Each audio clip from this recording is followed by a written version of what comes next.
성회 수요일이었던 지난 수요일부터 2024년 사순절이 시작되었습니다. 그리고 오늘은 사순절 첫 번째 주일입니다. 이 사순이란 말은 여러분 잘 알다시피 넉사자에 열흘 순자가 합쳐져서 40일을 뜻합니다. 성서에서 40이란 숫자는 어떤 중대한 사건을 앞두고 그것을 준비하는 기간을 의미합니다. 모세는 십계명을 받기 위해서 40일 동안 시내산에서 기도했습니다. 엘리야는 하나님의 산 호렙으로 가기 위해서 천사가 주는 음식을 먹으며 40일을 걸어야 했습니다. 또한 이스라엘 백성들은 약속의 땅 가나안에 들어가기 위해서 40년 동안 광야를 헤매야 했습니다. 또 예수님도 공생활을 시작하기 전에 40일 동안 광야에서 단식과 기도를 하셨습니다. 이렇듯 성서 전통에서 40이라는 숫자는 항상 중요한 일을 준비한다는 의미를 지닙니다. 사순절이 지나면 곧 부활절입니다. 사순절은 바로 이 부활절을 준비하는 기간입니다. 그렇다면 부활절을 맞이하기 위해서 우리는 무엇을 어떻게 준비해야 할까요?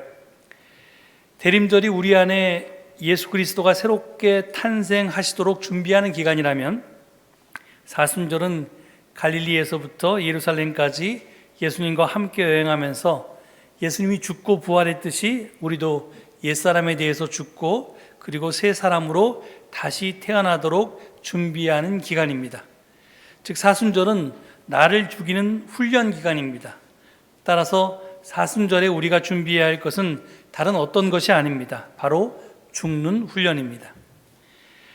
죽는 훈련에도 여러 가지가 있겠습니다만 이번 사순절에 집중하고자 하는 것은 탄소금식입니다. 사람이 사람답게 살기 위해서는 의식주가 꼭 필요합니다. 요즘은 여기에다가 교통과 통신까지 합쳐서 의식주 통이 필요하다고 합니다. 이게 삶의 4대 필수 요소랍니다. 그런데 이 4대 필수 요소 중에 어느 것 하나도 탄소를 발생시키지 않는 것은 없습니다. 즉 인간이 생명을 유지하려면 필연적으로 탄소를 발생시킵니다. 하다못해 우리가 아무것도 하지 않고 숨만 쉬어도 인간은 산소를 흡입하고 이산화탄소를 배출합니다. 이렇듯 인간이 살기 위해서는 탄소를 배출하지 않을 수 없습니다. 하지만 줄일 수는 있습니다. 탄소금식은 우리가 살기 위해서 배출하는 탄소의 양을 최대한 줄이자는 것입니다. 동시에 살기 위해서 어쩔 수 없이 배출한 탄소는 나무와 같은 그런 흡수원을 통해서 상쇄하자는 것입니다. 이런 생활 습관을 일상화하는 것이 바로 탄소금식입니다. 이번 사순절 내내 저는 이 문제에 대해서 매주 주어지는 본문을 통해서 여러 각도에서 조명해 보고자 합니다.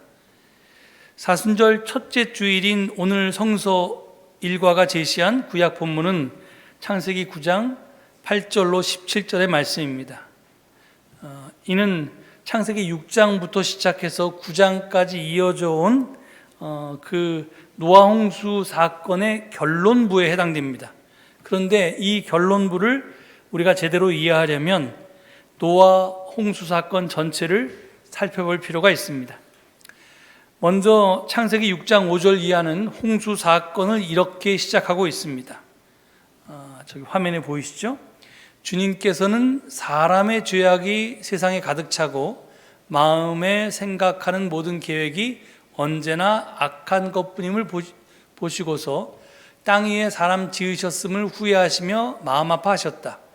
주님께서는 탄식하셨다. 내가 창조한 것이지만 사람을 이 땅 위에서 쓸어버리겠다.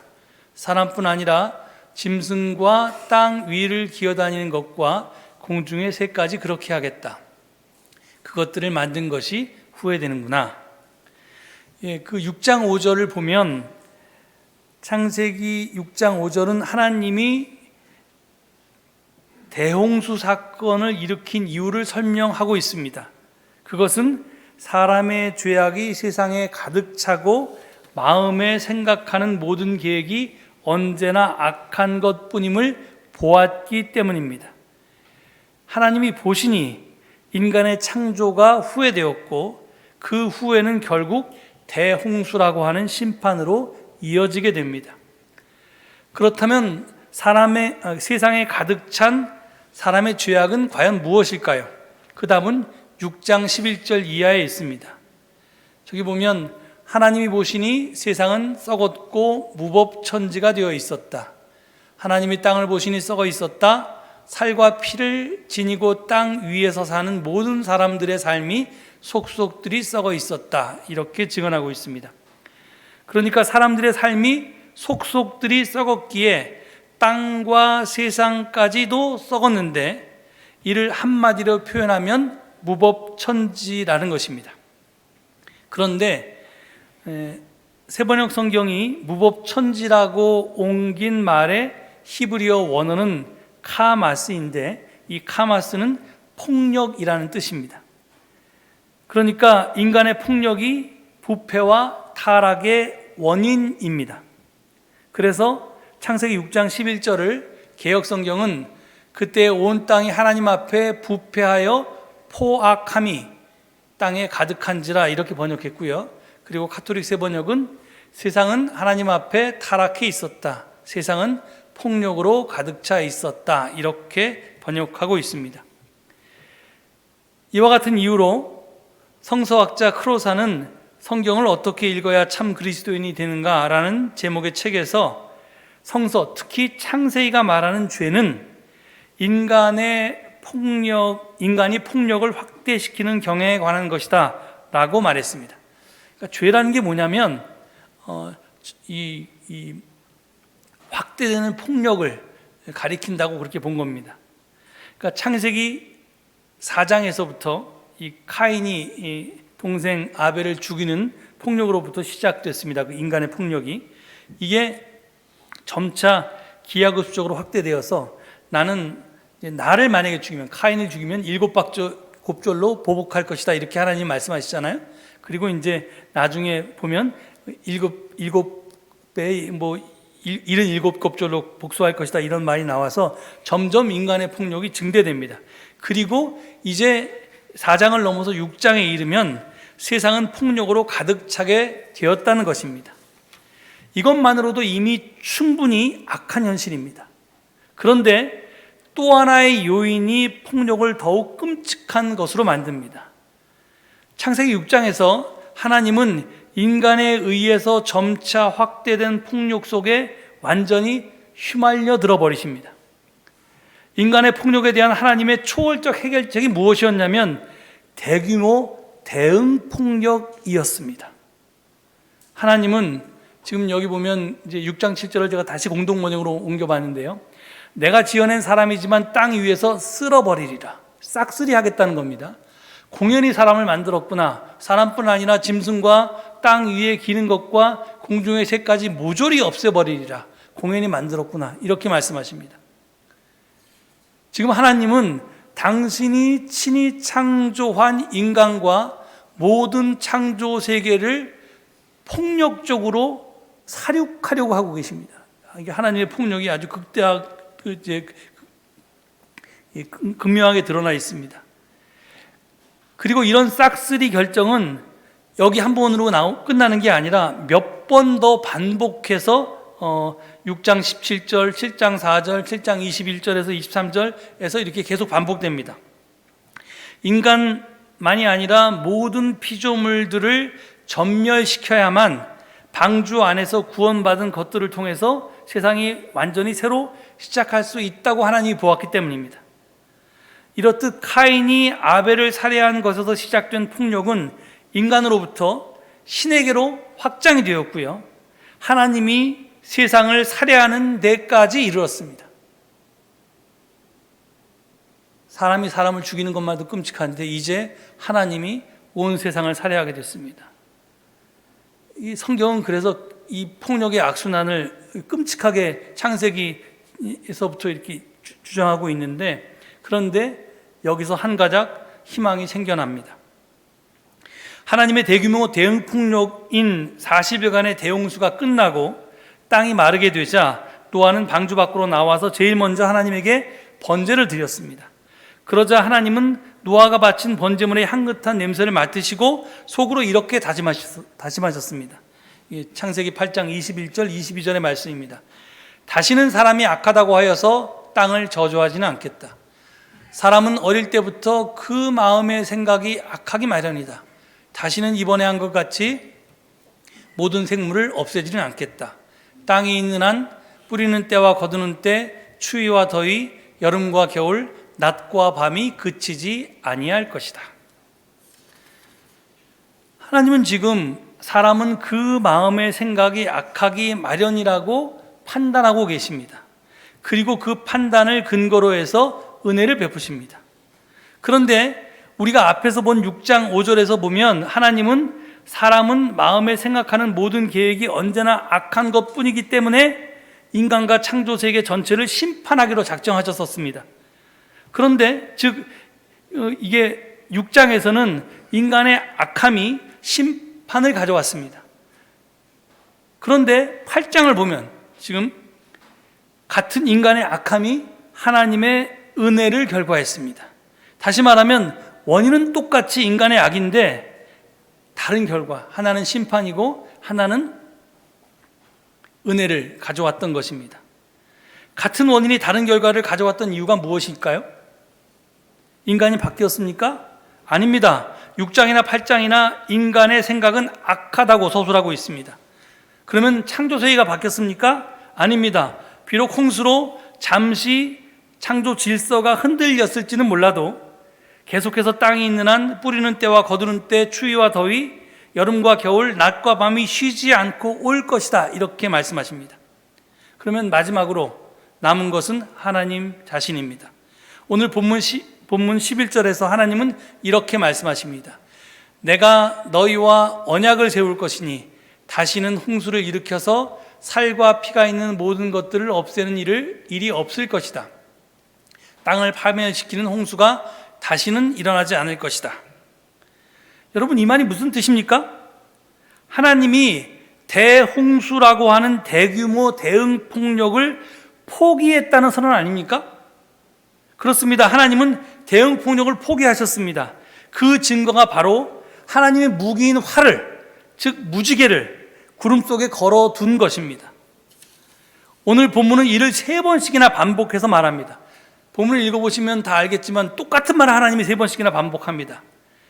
비록 홍수라는 폭력에 대한 신적인 회개는 지금 본문에 나타나 있지 않습니다. 하지만 최소한 하나님은 홍수가 다시는 일어나지 않을 것이라고 약속하셨습니다. 신적인 테러리즘의 포기를 약속하신 하나님의 전향은 우리 인간에게 은혜입니다. 왜 은혜냐 하면 이는 폭력의 악순환을 절단할 기회이기 때문입니다. 우리는 폭력이 대응 폭력을 부르고 또 대응 폭력은 또 다른 대응 폭력을 불러서 폭력이 끊임없이 악순환된다는 것을 잘 알고 있습니다. 이러한 폭력의 악순환을 멈추는 방법으로 힘숭배자들은 네가 남보다 더 큰 힘을, 그러니까 내가 남보다 더 큰 힘을 가질 것을 권합니다. 그래서 그들은 이렇게 말합니다. 평화를 원하면 전쟁을 준비하라. 이게 그들의 구호입니다. 평화는 저절로 얻어지는 것이 아니라 그만한 전쟁 억지력이 뒷받침되어야 한다는 것입니다. 힘이 뒷받침되지 않은 평화는 존재할 수 없다는 것이 그들의 주장입니다. 이 말은 굉장히 그럴듯하게 들리지만 참이 아니고 거짓입니다. 힘의 균형이 가져오는 평화는 일시적이고 따라서 불안정합니다. 한쪽이 다른 한쪽보다 힘이 세지게 되면 반드시 힘이 세진 쪽은 힘이 약한 쪽을 침략하고 지배하려 듭니다. 그것이 인류 역사의 이 수천 년 동안의 인류 역사가 우리에게 가르쳐준 교훈입니다. 러시아가 우크라이나를 침략한 것도, 이스라엘이 팔레스타인을 침략한 것도 그들이 힘이 더 셌기 때문입니다. 물론 둘이, 우크라이나와 러시아가 힘이 비슷하다면 잠시 평화는 유지되겠죠. 하지만 그것이 영원할 수가 없다는 겁니다. 힘의 균형이 깨지면 언제든지 평화도 깨집니다. 그래서 남보다 힘을 더 갖기 위해서 나는 끊임없이, 이만하면 됐다가 없이 끊임없이 경쟁해야 하고, 그런 무한 경쟁은 우리의 정신과 육체를 피폐하게 하고 우리를 불행하게 만듭니다. 성서학자 월터 윙크는 예수 그리스도의 십자가 사건이 폭력의 악순환을 끄는 역할 모델이라고 설명합니다. 왜? 십자가는 폭력에 폭력으로 대항한 것이 아니라 폭력에 비폭력으로 저항한 것이기 때문이랍니다. 왜? 폭력에 폭력으로 저항하면 폭력은 계속 악순환될 수밖에 없지만 폭력에 비폭력으로 저항하면 그 폭력은 차단되고 멈춰 세울 수가 있다는 겁니다. 그래서 예수님의 십자가 사건은 로마의 폭력을 비폭력으로 멈춰 세운 사건입니다. 그래서 십자가는 인류 문명의 영원한 숙제였던 폭력의 악순환을 끊어낸 구원 사건인 것입니다. 앞서 죄는 인간 폭력의 확대이고 대형수 사건은 하나님이 확대된 인간의 폭력에 휘말려둔 대규모 대응 폭력이라고 했습니다. 인간 폭력에 하나님이 더 큰 폭력으로 대응했던 것입니다. 하지만 하나님은 전향했습니다. 생각과 태도를 바꾸었습니다. 대응 폭력을 포기했습니다. 오늘 본문은 그 내용이고 하늘에 걸어둔 무지개가 바로 그 증거입니다. 그런데 여기서 우리가 꼭 주목해야 할 것이 있습니다. 그것은 오늘 본문에 무려 7번이나 나오는 언약이라는 말입니다. 언약은 영어로 커버넌트죠. 계약입니다. 계약이라는 뜻입니다. 그래서 어떤 성경은 계약이라고 번역했습니다. 근데 일반적으로 계약은 쌍방적인 결단입니다. 계약은 양 당사자가 있어야지 계약이라는 게 성립하는 겁니다. 그런데 오늘 본문의 계약은요, 일방적입니다. 또는 그리고 무조건적입니다. 하나님께서는 만일 너희가 무엇 하지 않으면 다시는 내가 심판하지 않겠다 이렇게 말씀하신 것이 아닙니다. 아무런 조건 없이 그냥 다시는 홍수로 심판하지 않겠다 이렇게 말씀하십니다. 오늘 본문의 언약 계약은 일방적이고 무조건적이고 상별 규정이 없는 하나님의 약속입니다. 아니, 그 하나님의 약속에 대한 맹세입니다. 어떤 맹세입니까? 앞으로 대홍수가 없다는, 인간 폭력에 대한 신적인 대응 폭력은 없다는 하나님의 맹세입니다. 이를 달리 표현하면 신적인 처벌은 없고 인간적 귀결만 있다는 말이 됩니다. 인과응보나 자업자득은 하나님이 아니라 인간 자신에게로부터 온다는 뜻입니다. 이는 신이 직무유기한다는 게 아니라 인간의 책임을 강조한 개념입니다. 순교자 디트리히트 보네포 목사가 어른이 된 세상에서 하나님 없이 하나님 앞에서 살기라는 말로 표현한 바가 바로 이것입니다. 우리는 하나님 없이 하나님 앞에 살 수 있어야 한다는 겁니다. 놀랍게도 성서의 저자는 하나님은 노아 홍수 직후부터 대응 폭력을, 즉 보복적 정의를 포기했다고 증언하고 있습니다. 이게 무슨 말이냐? 그 이후에도 성서에는 계속적으로 하나님의 보복적 정의가 나오지 않느냐 이렇게 대꾸하실 분이 계실 겁니다. 그런데 분명 그게 사실이고요. 그런데 이런 하나님의 폭력성은 하나님의 그러니까 보복적 정의는 하나님의 본성이 아니라 인간의 욕망이 투영된 결과라고 크로사는 설명합니다. 이에 대한 분석은 그가 쓴 책의 한 권이나 되니까 제가 여기서 다 설명할 수는 없습니다. 아무튼 지금 오늘 본문이 우리에게 전해주는 분명한 메시지는 하나님께서는 당신의 대응 폭력을 포기하셨다는 겁니다. 그리고 인간에게 당신의 창조 세계를 온전히 다시 맡기셨습니다. 인간을 창조하면서 창세기 1장 26절에서 30절 사이에 인간에게 맡겨졌던 축복하면서 땅을 다스리고 모든 동물들을 이렇게 보살펴라 이런 말이 창세기 9장 1절에서 7절 사이에 똑같이 나옵니다. 창조 때와 재창조 때 하나님은 똑같이 인간에게 사명을 위임하십니다. 이제 하나님이 폭력을 포기하셨으니까 다음으로 인간도 포기했으면 새 창조 세계에 평화가 왔을 것입니다. 하지만 인간은 그러지 않았습니다. 신은 포기했지만 인간은 포기하지 않았습니다. 오히려 폭력을 끊임없이 확대하고 재생산해 왔습니다. 그것이 인간의 운명입니다. 크로사는 이것을 로널드 라이트라는 사람의 말을 인용해서 이렇게 요약합니다. 처음 돌칼을 만든 때부터 쇠를 녹일 때까지 거의 300만 년이 걸렸지만 처음 쇠를 녹일 때부터 수소폭탄이 만들어지기까지는 고작 3,000년이 걸렸다. 인간의 무기가, 다른 사람을 살상하는 무기의 발전 속도가 처음에 돌칼에서 쇠칼로 바뀔 때까지는 300만 년이 걸렸지만 쇠칼에서 수소폭탄까지 바뀔 때까지는 단 3,000년밖에 안 걸렸다는 겁니다. 이만큼 폭력은 더 심화되고 가속화돼서 이렇게 발전해 왔다는 겁니다. 제가 오늘 다 설명할 수는 없지만 현재 인류가 겪고 있는 기후재앙은 인류 문명이 힘의 숭배, 즉 폭력이라는 신화를 추구해온 결과입니다. 인간은 동료 인간에게 폭력을 가했을 뿐만 아니라 산업화 이후에는 창조 세계에도 엄청난 폭력을 가해왔습니다. 그래서 지금 기후재앙으로 고통받고 있습니다. 기후재앙은 인간의 악에 대한 하나님의 처벌입니까? 아니면 인간의 악에서 비롯된 인간적인 귀결입니까? 그 다음은 당연히 후자입니다. 그렇다면 결자 해지라고 인간이 저지른 문제를 인간 스스로 해결해야 하지 않겠습니까? 사순절은 예수님이 죽고 부활했듯이 우리도 옛사람에 대해서 죽고 새 사람으로 다시 태어나도록 준비하는 기간이라고 했습니다. 그래서 사순절은 나를 죽이는 훈련 기간이라고 했습니다. 대홍수 직후에 창조주 하나님은 대응 폭력을 포기하셨습니다. 예수님은 십자가로 인류 문명의 오랜 숙제인 폭력의 악순환을 끊으셨습니다. 하나님과 예수님이 폭력에 대해서 죽어서 새로운 세상을 여셨다면 그 은혜를 입은 우리도 마땅히 그렇게 살아야 하지 않겠습니까? 편리와 풍요를 추구하며 살아온 우리의 생활 방식은 폭력입니다. 탄소 배출로 나와 타인의 생명을 위협하고 있기 때문에 그렇습니다. 내가 좀 잘 먹고 잘 사는 게 뭐가 죄야?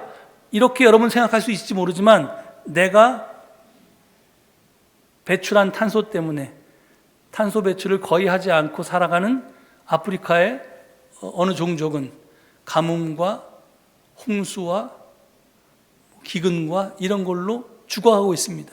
내가 죽이는 겁니다. 다른 사람이 그런 게 아니라. 탄소 배출은 나와 타인의 생명을 위협하고 창조 세계를 파괴합니다. 이제 우리는 돌이켜야만 합니다. 하나님과 예수님 먼저 모범을 보이셨으니까 이제 우리가 나설 차례입니다. 탄소 중립, 탄소 금식은 십자가의 길이요 동시에 인류 구원의 길입니다. 그 길에 인류의 희망이 있습니다. 불편하고 힘들겠지만 모두 함께 이 길을 가실 수 있기를 간절히 축원드립니다. 이 말씀 되새기시면서 잠시 침묵 가운데 기도하시겠습니다.